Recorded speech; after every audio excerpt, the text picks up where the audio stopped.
Prepih. Kolumnist Bojan Ivanc. V zadnjih 2 desetletjih so bile med velikimi prelomnicami za ves svet finančna kriza, pandemija ter nato še energetska kriza in visoka inflacija.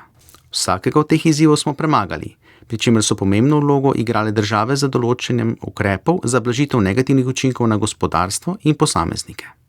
Pri vsaki od teh velikih prelomnic pa je močno narasel tudi javni dolg, ker je izjemno ukrepanje držav povezano tako z ukrepi na področju subvencij in drugih pomoči, kot tudi z nižjimi davčnimi prilivi. V Evropi smo imeli še eno krizo, ki je drugje niso čutili, in sicer po finančni krizi, ko so se stroški zadolževanja nekaterih držav zelo povečali. Ta kriza je bila posledica nezaupanja v plačilno sposobnost držav v območju evra. Kriza se je razpletla po dolgih zapletih, saj države z nizkim dolgom niso želele jamčiti za dolg drugih držav. Danes smo po moji oceni pred novim izzivom.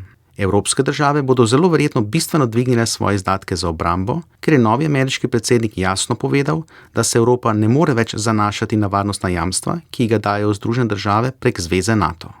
Po moji oceni, nobena od evropskih držav teh izdatkov ne dviguje zato, ker bi imela napadalni namen, temveč zato, ker so se varnostna tveganja za Evropo v zadnjih nekaj letih bistveno povečala.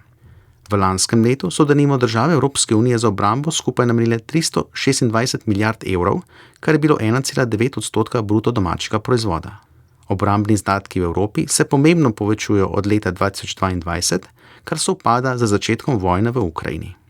Vseeno je treba opozoriti, da Ukrajina v obdobju zadnjih 3 let kot prejemnica vojaške pomoči od vseh držav na svetu ni prejela več kot 130 milijard evrov. Od Evrope je prejela 62 milijard evrov vredno vojaško opremo oziroma 20 milijard na leto. Nemčija, Združeno kraljestvo in ZDA so tej podpori namenile manj kot 0,2% svojega bruto domačega proizvoda, kar je za njih zanemarljiv delež. Izdatki za obrambo v Evropi tako niso rasli zaradi visoke pomoči Ukrajini, temveč zaradi nakupa nove vojaške opreme, ki je danes dražja, kot je bila pred leti. A zakaj dvigniti izdatke za obrambo prav zdaj in tako hitro? Višji izdatki za ta namen lahko namreč pomenijo nižje izdatke za druge namene, kot denimo za zdravstvo, šolstvo in socialno državo. Lahko morda pomenijo tudi nove davke, kar pomeni dodatno breme za gospodarstvo in posameznike.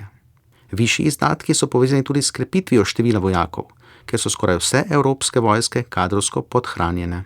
Najboljši motivator za krepitev števila vojakov je dvig plač in uvedba drugih ugodnosti, povezanih z služenjem v vojski, kar pa verjetno pomeni manjšo razpoložljivost delavcev v drugih dejavnostih.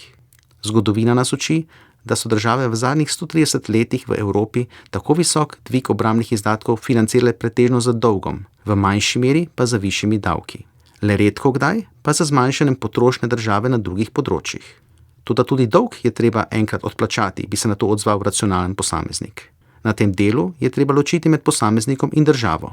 Države skoraj nikoli ne znižujejo svojega dolga, le dodajajo mu novega, kljub temu, da stare obveznice poplačajo, ko dospejo, še predtem pa izdajo nove. In točno to prinaša tudi skupen evropski načrt, ki bi državam članicam omogočal cenejše financiranje teh izdatkov z novim dolgom, hkrati pa bi Evropska komisija ustrezno prilagodila svoj pogled na primanjkljaje držav tako, da bi tolerirala njihov dvig. Vendar nobeno kosilo ni zastonj. Izdaja dodatnega dolga pomeni ustvarjanje novega denarja, kar lahko pomeni tudi nekoliko višjo inflacijo. To se recimo na trgu najbolj jasno vidi v tržni obrestni meri na 10-letni državni dolg. Ob napovedi visokega dviga izdatkov za ta namen v Nemčiji so se stroški zadolževanja nemške države dvignili hitro za 2,4 na 2,8%. Nemčija se zaradi svojega nizkega dolga uvršča med najbolj varne države, ki se najceneje zadolžujejo. Precej podobno se je zgodilo s slovensko obveznico, kjer je tržna obrestna mera narasla s 3 na 3,3%. Izdatki za obrambo vplivajo tudi na gospodarsko rast. Plače vojaškega osebja se prelije v potrošnjo, ki predstavlja več kot polovico bruto domačega proizvoda. Izdatki za nakup opreme pa pozitivno vplivajo na gospodarsko rast v primeru, da je oprema izdelana v državi ali pa podjetja iz Evrope sodelujejo v verigi vrednosti, ki zagotavlja proizvodne dele za vojaško opremo.